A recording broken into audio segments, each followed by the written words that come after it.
Hikmah yang ke-48 dari Al-Hikam Al-Ataiyah.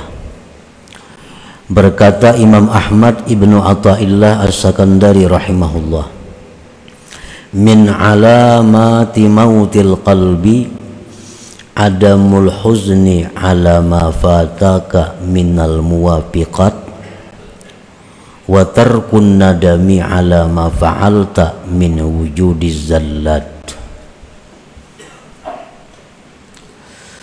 Artinya,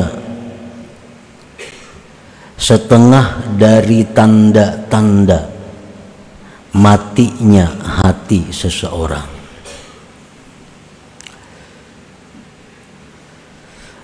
tiada duka cita, tiada sedih atas sesuatu yang keluputan akan dia daripada perbuatan taat kepada Allah.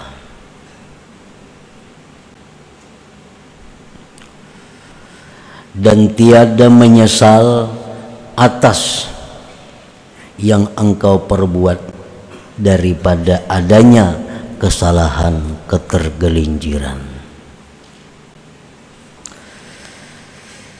Dalam hikmah yang ke-48 ini, beliau menyebutkan ada 2 dari sekian tanda mati hati seseorang.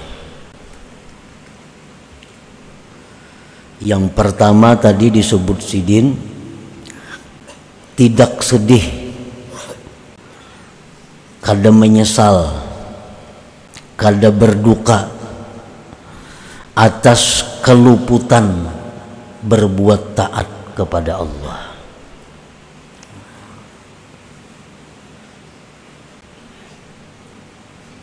Kada merasa rugi.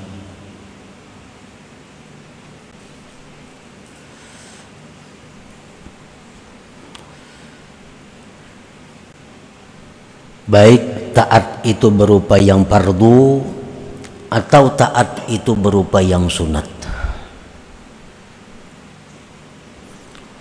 Misalnya kita guring, nah lalu bangun guring jam 6 subuh, otomatis subuh tadi taliyung. Pertama keluar pada waktunya, nang kedua sembahyang berjamaahnya kada umpat. Di situ inya kadada merasa rugi, kadada merasa rugi, biasa-biasa. Nah, ini salah satu alamat orang ini mati hatinya, salah satu tandanya. Kalau orang itu hatinya hidup, inya menyesal, inya merasa rugi karena kada sempat sembahyang subuh berjamaah, kada sempat sembahyang pada waktunya, menyesal luar biasa. Nah, ini alamat hati orang itu hidup.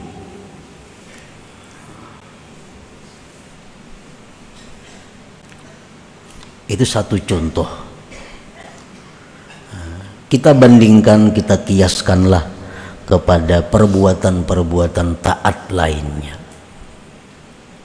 Amun nang sudah sengaja kada memperbuat itu lebih pada mati lagi nih tuh.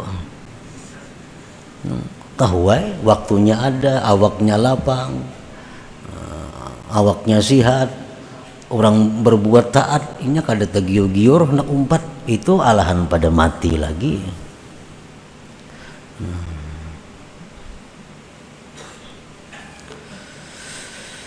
Setengah daripada tanda kematian hati seseorang, tiada sedih atas yang keluputan akan engkau daripada perbuatan taat.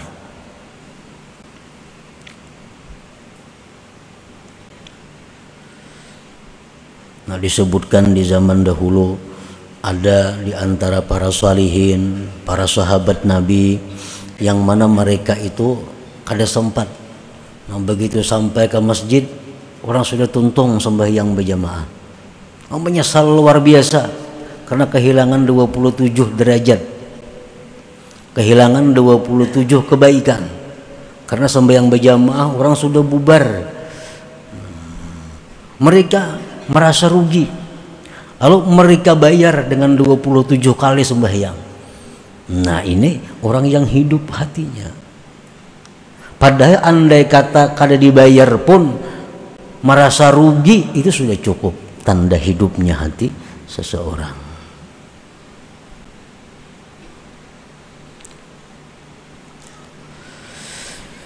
Yang kedua, tanda kematian hati seseorang lagi, tiada menyesal atas yang engkau perbuat daripada kesalahan-kesalahan.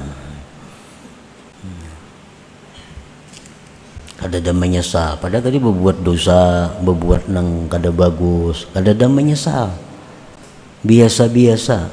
Nah itu tanda matinya hati juga.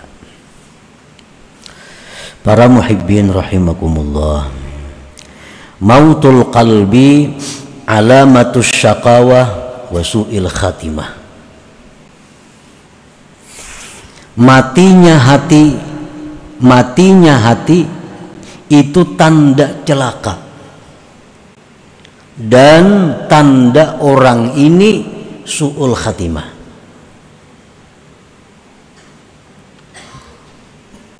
Matinya hati artinya kadada merasa rugi ketinggalan berbuat baik, kadada menyesal berbuat kesalahan, berarti hatinya mati. Orang ini celaka dan su'ul khatimah.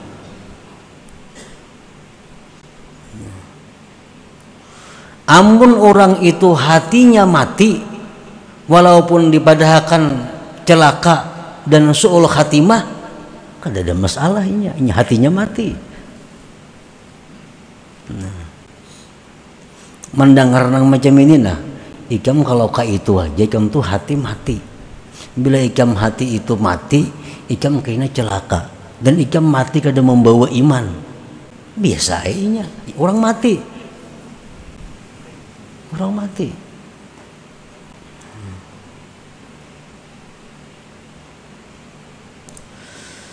Nah kalaunya ada takutan, mah takutan lah, macam mati su'ul khatimah. Tapi ingat takutan aja, kada bergerak napa-napa juga. Ini berarti ada aja napasnya hati ini hidup aja ngarannya. Cuma ibarat garing tuh garing yang kritis, bernapas lagi nah ada. Kalau orang yang hatinya hidup mendengar nang macam ini, bahwa mati hati itu membawa kepada celaka, mati hati itu membawa kepada mati su'ul khatimah, oh ini hati-hati daripada menjaga hatinya jangan sampai mati. Nah itu orang yang hidup hatinya. Para muhibbin rahimakumullah, wasababu mautihi salasatu asya, sebab kenapa hati itu mati 3 perkara. Sebab kenapa kada merasa rugi lagi ketinggalan berbuat taat, kada merasa menyesal lagi berbuat dosa. Mati hatinya kenapa? Sebabnya karena 3 perkara. 1, hubbud dunia, itu pertama sebabnya. Hubbud dunia, mencintai dunia. Apa yang dimaksud dengan mencintai dunia itu? Sehingga bisa mengakibatkan hatinya mati. Mencintai dunia itu artinya adalah hubbu ma yatadarraru bihi ba'da mautih. Dia mencintai sesuatu yang membahayakan dia sesudah dia mati. Ini artinya hubbud dunia. Mencintai sesuatu yang mencelakakan dia di akhirat.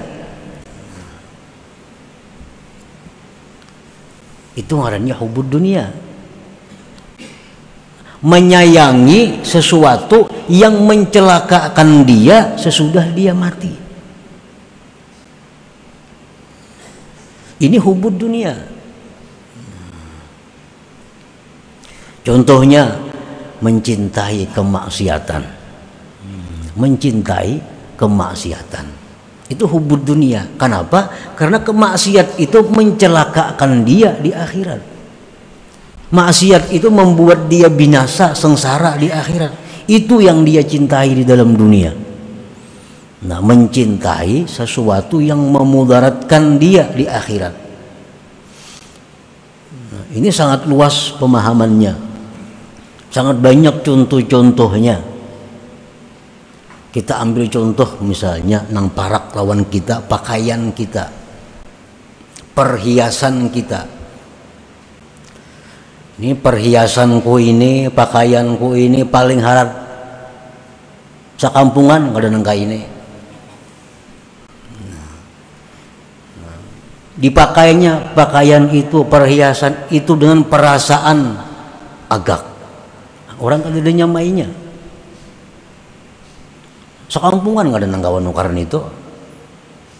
Dipakainya dengan perasaan agak. Disayanginya benar ini baju ini, disayanginya benar perhiasan ini. Kenapa? Karena sagan baagak ini nah. Menang lain banyak aja orang sama bisi. Amun ini kadada hanya aku nang bisi. No. Pusut memusuti lawan barang itu tadi nah. Ini artinya mencintai yang membahayakan dia di akhirat. Nah, ini hubud dunia ngaran. Mencintai duit itu belum tentu hubud dunia. Mencintai pangkat kedudukan belum tentu hubud dunia. Tapi kalau mencintai sesuatu yang memudaratkan sesudah mati, itu jelas hubud dunia. Dia mencintai jabatan, mati-matian mendapatkan jabatan, mempertahankan jabatan itu. Kenapa sebabnya? Dengan jabatan ini aku bisa semaunya. Aku memegang jabatan ini, aku hendak mengambil duit, kadang menangatnya. Aku hendak ini, kada wani menentangnya. Apapun aku kehendaki jadi. Dia cinta mati-matian kepada jabatannya ini. Nah, ini cinta yang membahayakan dia di hari kiamat, di akhirat kain. Ini cinta kepada dunia. Nah, bila macam itu halnya, salah satu sebab yang mengakibatkan hati tadi mati. Nyata-nyata nih orang nah sembahyangan, nyata-nyata orang sembahyangan, bang nyangur keluar, jangan singgah bang sembahyang berjamaah nih. Kenapa kada singgah? Itu menunjukkan hatinya mati. Jakanya hatinya hidup, jelas sembahyang berjamaah dulu hanya berangkat. Pengajian ada, majelis taklim ada, jelas sudah hari ini majelis taklim. Sehari sebelumnya ngur hilang kemana? Jakana bermanfaat kada. Nah, ini tanda hati mati. Kenapa mati? Karena mencintai yang mencelakakannya di akhirat tadi.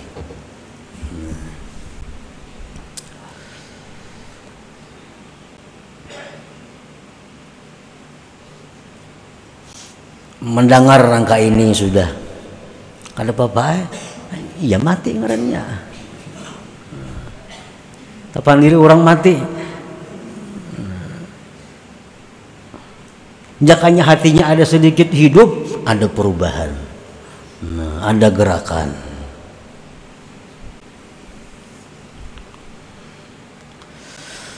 Hubud dunia tadi pertama. Jadi jangan diartikan secara umum hubud dunia itu ketujuh cinta duit kada, cinta jabatan kada mesti itu. Karena duit itu bisa membawa kepada kebaikan, jabatan bisa membawa kepada kebaikan. Nang kada boleh itu yang membahayakan itu mencintai sesuatu yang membawa siksa di akhirat. Itu.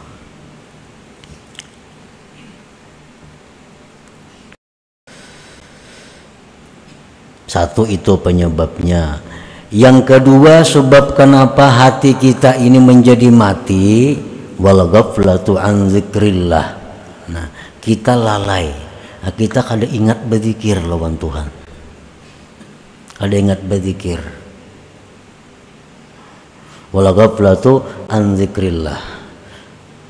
Mun berzikir nang misalnya 1000 sehari la ilaha illallah sudah nyata kada.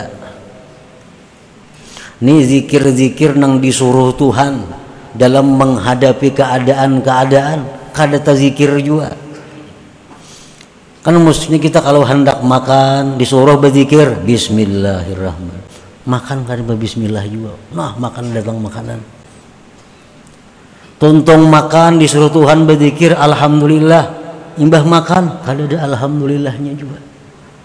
Kada ada juga. Dapat nikmat, dapat duit, kada ada juga alhamdulillah kada ada. Mendengar orang menyebut ngaran Nabi kita, kalau Pak Allahumma sholli kada ada juga salawatnya. Lalai daripada zikrillah. Masuk ke dalam jamban, masuk keluar masuk, kada apa-apa juga. Padahal itu ada disuruh zikir-zikirnya. Nah, lalai daripada itu. Nah, ini menyebabkan juga hati kita akhirnya mati. Nah, membiasakan makan bismillahirrahmanirrahim, tuntung makan alhamdulillah, melihat nampina aneh subhanallah, bila pina sedih pikiran masya Allah, itu adalah menghidupkan hati, menghidupkan hati.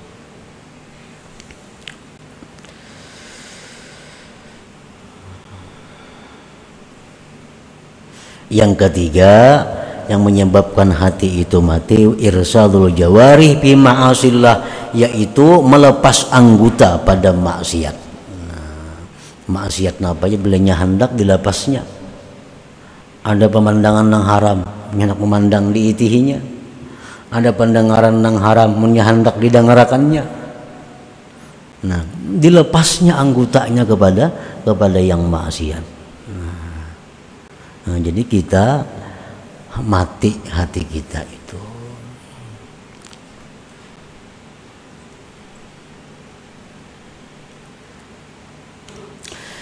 Fa idza zaharat amaratu mauti qalbik ayyuhal murid fa 'alaika bi ihya'ihi bi salasati asya.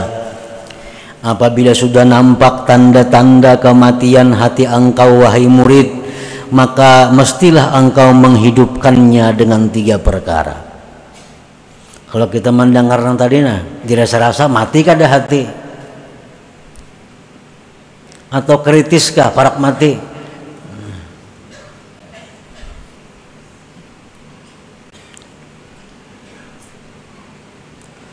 Nah, bila sudah muncul nampak tanda-tanda matinya hati engkau wahai murid, maka lazimilah, maka mestilah engkau menghidupkannya dengan 3 hal.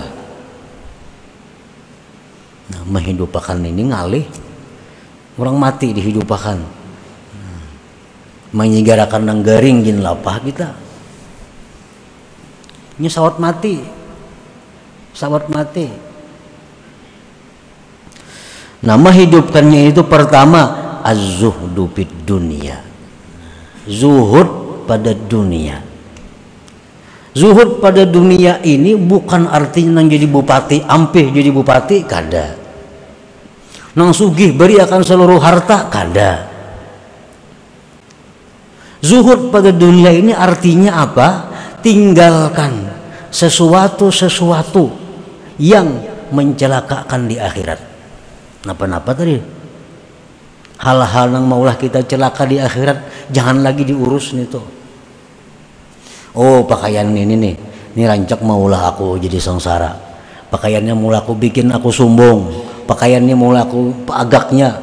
Nah, dijual, mengkulir memberi akan, jadi akan duit. Larang harganya.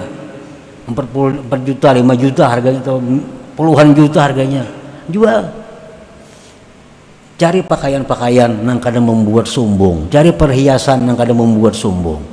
Cari apa yang kadang membuat sombong. Nah.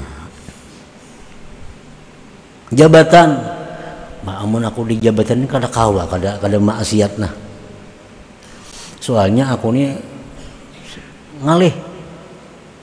Ini duduk di jabatan yang kada kawa kada maksiat. Amun hendak hidup hati, tinggalkan jabatan itu. Mau kada mau. Kalau jabatan itu kada kawa kada maksiat. Ini ada orang pejabat tuh nang jabatan pasti maksiat, kada kawa kada maksiat. Udah kada maksiat diampi orang mau kada ampi.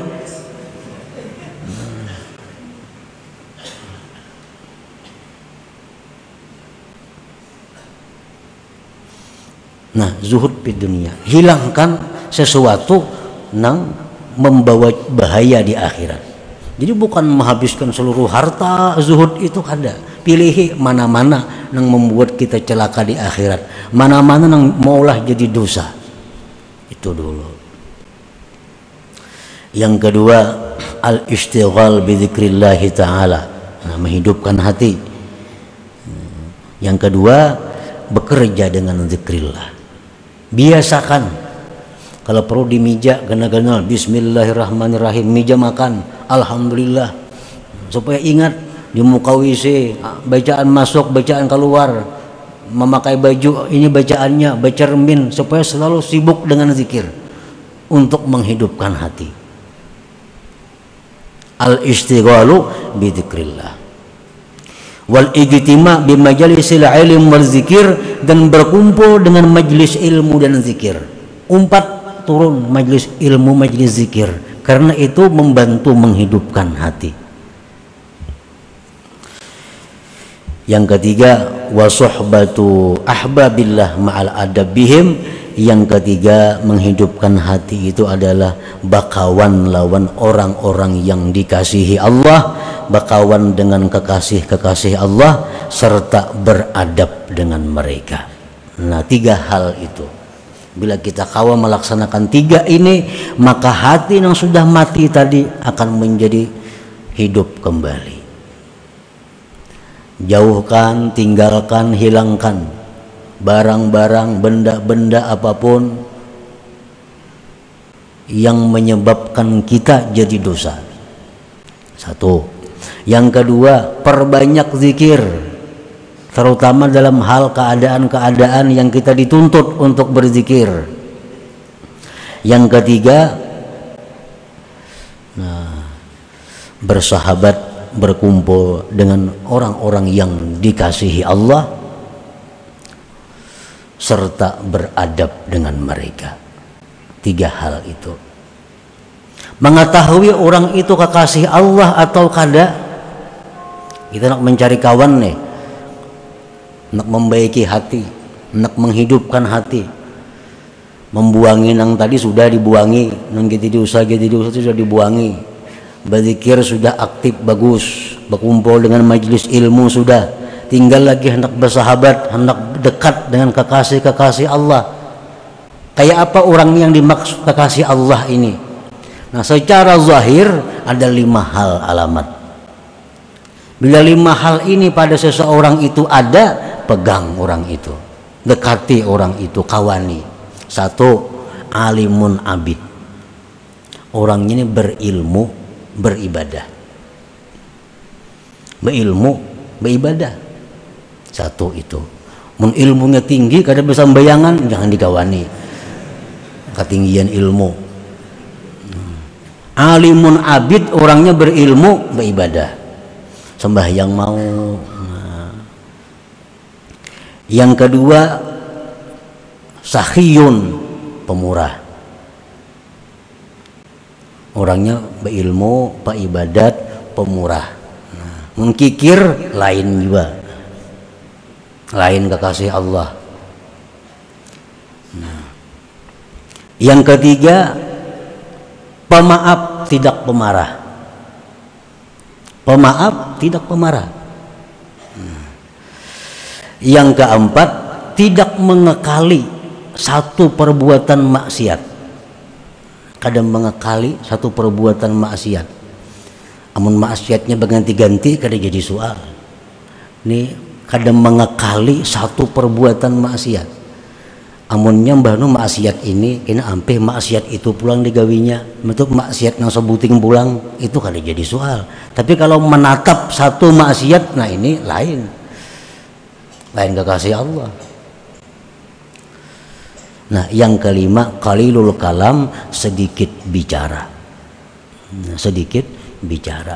Ini 5 tanda zahir, tanda yang zahir bagi kekasih Allah di muka bumi ini. Nah, bila ada macam itu, kawani itu, maka ini akan menghidupkan hati. Di samping tadi banyak berzikir dan membuangi, menghilangkan hal-hal yang membuat jadi dosa. Para muhibbin rahimakumullah, apabila sudah kita berkumpul dengan orang-orang yang dikasihi Allah ini, maka mesti kita menjaga adab dengan mereka. Karena bila kita kadang menjaga adab dengan mereka, bukan manfaat yang kita dapat, justru mudarat. Justru mudarat. Kenapa? Karena orang-orang yang dikasihi Allah ini orang-orang yang dikasihi Allah, orang-orang yang sangat diperhatikan Allah. Kalau kita sakiti, Allah yang langsung turun tangan. Nah, dalam kitab seringkali disebut kekasih Allah itu seperti anak-anak harimau. Kalau anaknya diganggu, walaupun anaknya kada melawan, mamanya nang abut melawan akan. Nah, jadi berteman, bersahabat dengan orang-orang yang dikasihi Allah ini ma'al adab, serta adab. Nah, apa adabnya? Pertama, antanzura ilaihim bi'ainil mahabbati wal ihtiram. 1, memandang mereka itu kekasih Allah dengan pandangan cinta dan menghormati. 1. Yang kedua, antuhsinal dhanna bihim, bahwa berbaik sangka dengan mereka. Berbaik sangka dengan mereka. Misal mereka ada berbuat apa-apa, baik sangka. Kenapa si jin kayak itu? Kada mau. Berbaik sangka. Barangkali si jin ada ilmunya, barangkali si jin ada hukumnya yang kita kada tahu. Mudah. Yang ketiga, an la ta'tarida ilaihim, jangan mengeritik mereka. Kenapa nangka itu? Kada kawa, nah itu kada kawa bakawan sudah. Jangan mengeritik mereka. An la ta'tarida ilaihim, jangan mengeritik kepada mereka. Yang keempat, an takhdumahum, bahwa engkau berkhadam kepada mereka. Berkhadam ini artinya apa? Berkhidmat. Berkhidmat itu membantu mereka. Sekurang-kurang membantu apa? Kadang membebani mereka, itu sudah berkhidmat. Sekurang-kurang berkhidmat itu kadang membebani mereka, cukup. Ibaratnya kada kau membantu tenaga, kada kawa, membantu duit, kada kawa, membantu pikiran, kada kawa. Jangan memuyaki barang, jangan memuyaki. Jangan mariputakan. Yang kelima, antuhibba man ahabbahum wa man ahabbuh, mencintai orang-orang yang cinta kepada mereka dan mencintai orang-orang yang mereka cintai. Mencintai orang-orang yang cinta kepada mereka kekasih Allah dan mencintai orang-orang yang mereka cintai. Amun gak kasih sidin dimusuhi, kada kawan itu. Atau orang yang sayang lawan sidin dimusuhi juga, kada kawan juga. Mesti cinta kepada orang yang cinta kepada kekasih Allah dan mencintai orang-orang yang dikasihi mereka. Yang keenam, antad'u walahum, bahwa engkau doakan bagi mereka itu. Doakan agar mereka dipelihara Allah, dilindungi Allah, dipanjangkan umurnya, dimudahkan segala urusannya. Doa kita kepada kekasih-kekasih Allah tadi.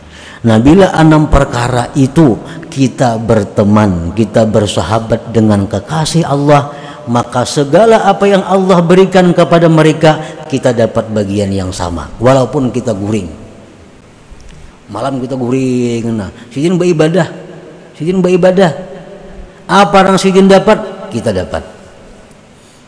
Asa bujur-bujur bergabung dengan mereka-mereka itu dan menjaga adab dengan mereka. Ini ia nang almar'u ma'aman ahab, seseorang itu nanti di akhirat beserta orang yang dia cintai. Nah, itu maksudnya.